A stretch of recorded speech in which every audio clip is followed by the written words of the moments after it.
नमस्कार। आज हम इस व्याख्यान में class 12 geography previous year paper 2023 set 2 में जो मल्टीपल चॉइस क्वेश्चंस आए थे उनका अध्ययन करते हैं।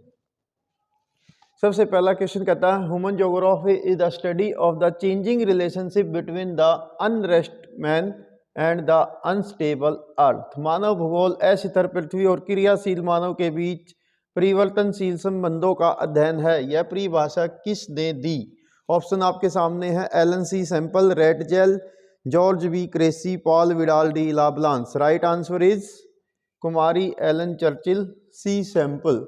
रेटजेल की शिष्या रही ये, यूएसए से इनका संबंध है, उन्होंने ये परिभाषा दी थी।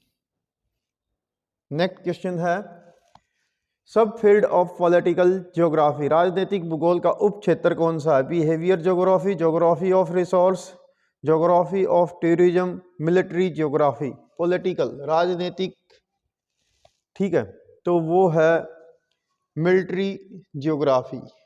ठीक है, तो ये इसका पॉलिटिकल ज्योग्राफी का उपभाग है। नेक्स्ट कहता है नियो डिटर्मिनिज्म, नवनियतिवाद, जिसे नवनिश्चयवाद या स्टॉप एंड गो डिटर्मिनिज्म भी कहते हैं, इसकी अवधारणा किसने प्रस्तुत की? ऑप्शन आपके सामने है Ellen C Semple, Ratzel, Griffith Taylor, Paul Vidal de Lablache. Right answer क्या आएगा? ग्रिफिथ टेलर ऑस्ट्रेलिया के विद्वान रहे जिन्होंने डिटर्मिनिज्म एंड पॉसिबलिज्म के बीच की अवधारणा को प्रस्तुत किया। नेक्स्ट कहता है इकोनॉमिक ज्योग्राफी उप क्षेत्र है। इकोनॉमिक ज्योग्राफी जो है वो सब field of the economic geography.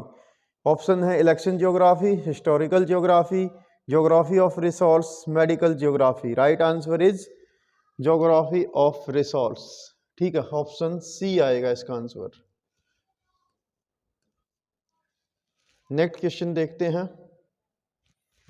कहता है feature of the which one of the following feature is correct about the cottage industries. कुटीर उद्योग के बारे में इनमें से कौन सा कथन सही है? ठीक है, करेक्ट पूछता है। It is the large manufacturing unit, ये गलत है। कह रहा raw material is import from the outside market, ये भी गलत है। कहता good produced by them have low commercial significance, ये सही है। ठीक है, चौथा पूछ देखता है finished product are sold in the open market, ये भी गलत है। ठीक है, तो सही आंसर है सी। नेक्स्ट क्वेश्चन देखते हैं। कहता है which one of the following industry produce the material for the other industries, यानी ऐसा उद्योग कौन सा जो दूसरे उद्योगों के लिए कच्चा माल प्रोवाइड कराता है? वो है ऑप्शन आपके सामने स्मॉल स्केल इंडस्ट्री, बेसिक या की industry, house hold industry, joint sector industries. Right answer is basic industries, आधारभूत उद्योग, लोहा इस्पात उद्योग, इसके अलावा एल्यूमिनियम उद्योग और कॉपर उद्योग, ये ऐसे उद्योग होते हैं जो की इंडस्ट्री कहलाते हैं। नेक्स्ट कहता है इनमें से कौन सी एक गतिविधि तृतीय क्रियाकलाप है? Gathering, hunting, nomadic, herding and trading. Right answer is trading. ठीक है, बाकी के तीनों जो ऑप्शन है gathering, hunting and nomadic, herding, ये प्राइमरी एक्टिविटी से रिलेटेड हैं। नेक्स्ट क्वेश्चन कहता है क्वाटरनरी एक्टिविटी इनमें से कौन सी है? चतुर्थक श्रेणी का क्रियाकलाप कौन सा है? Catching fish, iron smelting, software development, basket making. Right answer is option C, software development. देखिए ये तो हो गया आपका प्राइमरी से रिलेटेड, और ये दोनों जो है सेकेंडरी एक्टिविटीज हो गई। ठीक है, तो ये बच गया आपका ऑप्शन सी। नेक्स्ट क्वेश्चन कहता है ट्रांसपोर्ट एक्टिविटी किसके अंतर्गत आती, किस सेक्टर के अंतर्गत आती हैं?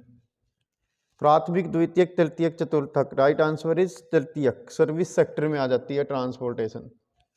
ने कहता है कॉज ऑफ एसिड रेन, अम्ल वर्षा का कारण क्या है? Land pollution, water pollution, air pollution, noise pollution. Right answer क्या आएगा? Air pollution. इन्वायरमेंट के अंदर जो दूषित कण होते हैं वो पहली बारिश के साथ जमीन पर लौट आते हैं, जिसे हम एसिड रेन कहते हैं। विच one of the following river is highly polluted, Kosi, Ravi, Narmada, Yamuna. Right answer is Yamuna river जो है वो सबसे ज़्यादा पोल्यूटेड रिवर है दिल्ली से आगरा के बीच की स्ट्रेच में। नेक्स्ट क्वेश्चन कहता है which one of the following is a major polluting industry, प्रदूषणकारी उद्योग इनमें से कौन सा है? ऑप्शन आपके सामने है, food processing industry, cottage industry, chemical industry, footloose industries. Right answer is रासायनिक उद्योग, केमिकल इंडस्ट्रीज। नेक्स्ट कहता है which one of the following is not the true regarding NHAI, national highway authority of India के बारे में कौन सा कथन सही नहीं है? नोट में पूछ रहा है। कह रहा है ये ऑटोनोमस बॉडी है, सही है। कह रहा है it responsible for the construction of the maintain national highway, ये पॉइंट भी सही है। कह रहा है it also construct village link road, ये गलत है। NHAI का ऑपरेशन हुआ ऑपरेशनल है ये 1995 से, ये भी सही है। ठीक है, तो इस क्वेश्चन का आंसर नोट में पूछा गया है तो ऑप्शन सी इसका सही उत्तर है। बाकी के तीनों कथन सही हैं, ये गलत है। नेक्स्ट कहता है वाई है the Kolkata port minimised its significance, Kolkata बंदरगाह का महत्व कम क्यों हो गया है?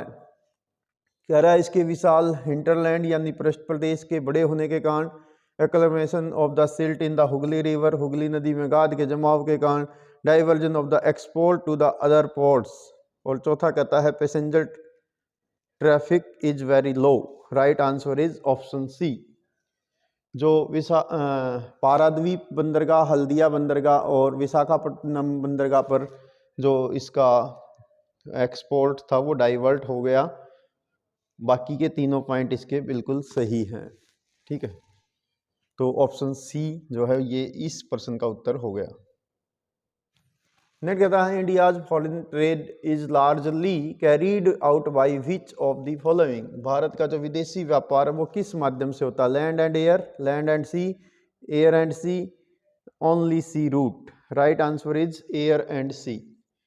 बंदरगाहों के माध्यम से और एयरपोर्ट्स के माध्यम से हमारा ज़्यादातर ट्रेड होता है। नेक्स्ट कहता है the main objective of the construction of the Indira Gandhi canal, Indira Gandhi नहर का बनाया जाना, providing water for the irrigation in the command area, providing water for drinking purpose, providing water for afforestation and providing water for industries. Right answer is option C. जो irrigation facilities थी उनके लिए पानी पहुंचाना, ये इसका मूल उद्देश्य है। नेक्स्ट कहता है the major benefit of India of Indira Gandhi canal, Indira Gandhi canal का सबसे बड़ा प्रभाव क्या रहा, मुख्य लाभ क्या रहा? Transformation of the ecology and economy. Second कहता है environment condition slightly changed, people had not settled permanently, crop production is still at low level. तो right answer is option A, पारिस्थितिक और अर्थव्यवस्था में परिवर्तन वहां पर पानी पहुंच जाने के कारण से आया था। राजस्थान की बात है ये।